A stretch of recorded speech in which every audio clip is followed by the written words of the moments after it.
Before we begin this review, I have a quick announcement. As of a couple weeks ago, I am now officially a member of Team Knights Saturn.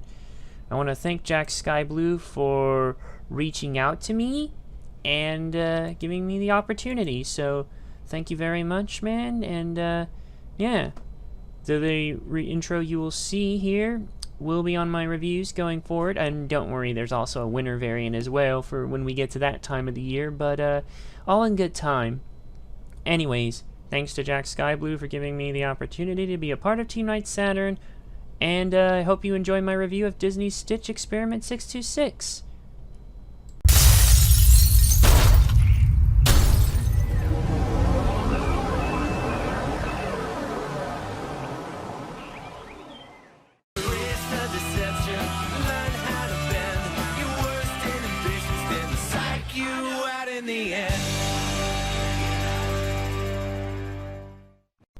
It's hard to believe it, but Lilo and Stitch is now 20 years old. It only felt like just yesterday when it came out in theaters. I don't remember watching it in theaters because I was young, only 5 years old, when it came out, but I watched it plenty of times on DVD. It remains one of my all-time favorite Disney movies, maybe even in my top 5. Naturally, with the hot new Disney film, it would only make sense that we would get a game based upon it, as the 6th gen was the era of movie-based games galore. Thus, we have Disney's Stitch Experiment 626. Developed by High Voltage Software and co-published by Sony Computer Entertainment and Disney Interactive, this game was released exclusively on the PS2 on June 19, 2002 in North America, 2 days before the movie hit theaters. A European release followed in September 27, 2002, an unspecified 2002 date for Australia, and March 27, 2003 for Japan. How does this game stand up in the grand hierarchy of 6th gen movie-based games? It actually doesn't hold up too badly. The game's plot is actually set before the events of the movie.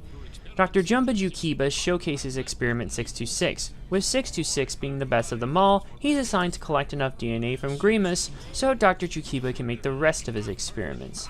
You'll fight a rival of Dr. Jookiba's, Dr. Habitrail, Experiment 621, and Captain Gantu himself. Sadly, with encountering Gantu before the film's events, this causes a contradiction. In the opening scene of the film, it's implied that Stitch was shown off for the first time at the trial, and Gantu asks, "What is that monstrosity?" But the events here imply that isn't the case. While annoying, it's only a small oversight in the long run. At least the gameplay should still be fine. The game at its core is an action platformer. You'll play as Stitch, going from level to level. You'll clear out bad guys and collect DNA. Blue DNA is worth 1 point, and red DNA is worth 5 points. You'll mainly have a laser gun, and you'll move around the environment to complete the tasks at hand. Sound familiar, or even look familiar from the gameplay footage? Well, this game is basically a precursor to the Ratchet & Clank series. In fact, this game came out several months before Ratchet & Clank. Given we're both under Sony's watch, really makes you think, huh? Nah, I'm sure it was all just a coincidence, though there are quite a few differences between the two games. Here, there's little to no melee attacks, and on top of that, you pretty much have to use the same weapon throughout the game. This game is also less grounded than Ratchet & Clank. What I mean by that is that you have several gadgets to help you advance through some of the game's more tougher platforming parts. You'll have a grapple gun to swing over hazardous material / reaching harder to reach spots, and you'll even use a jetpack at some points in the game. On top of that, this game is more of a collectathon than Ratchet & Clank, as you only need DNA to open up certain levels. That's probably my main gripe with the game.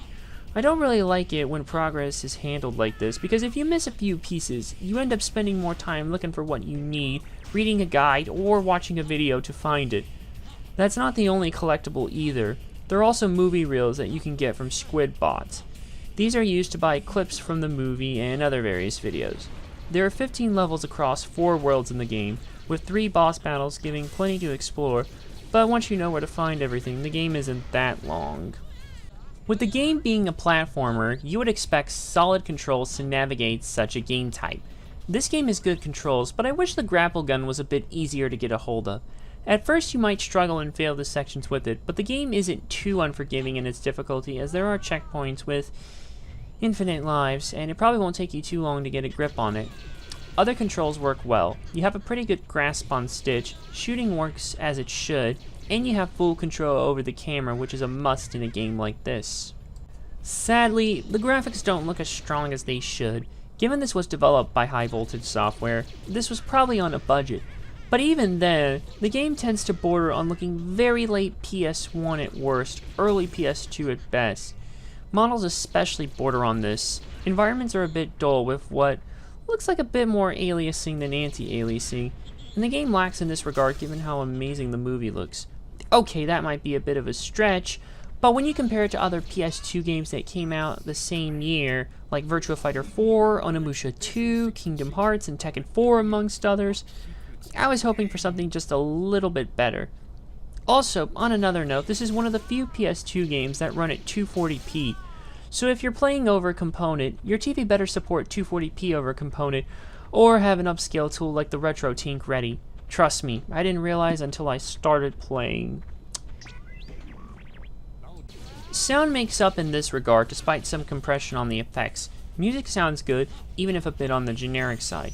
A couple songs you might get stuck in your head, or they may remind you of something else. Voice acting is also good in this game. Chris Sanders, David Ogden Stiers, and Kevin Michael Richardson reprise their roles as Stitch, Jumba, and Gantu from the film, and they do a good job. With all the collectibles, there's a decent amount of replayability after getting through the final boss to pick up missed collectibles, but once you 100% the game, that's it. Disney Stitch Experiment 626 is a decent platformer that, while it does share some similarities to Ratchet & Clank, it does have some nice things to separate it, such as more gadgets and more platforming stuff. It also controls well, has good sound design, and a bit of replayability. However, the game doesn't look as good as it should, the collectathon nature can be a pain at times, and there isn't that much variety to the gameplay. If you're a Lilo and Stitch fan, you'll get more mileage out of this game. If you like platformers in general, I would say get to this once you've exhausted all other options. Or start here if you're looking to get into them, because it's all uphill from here, I assure you. I would put this higher up over the first Tank game, but not above the main top platformers. Still, this is a decent outing that won't take too long to get through. I give Disney Stitch Experiment 626 a 3 out of 5. Thanks for watching. If you like what you saw, click the big red button below to subscribe.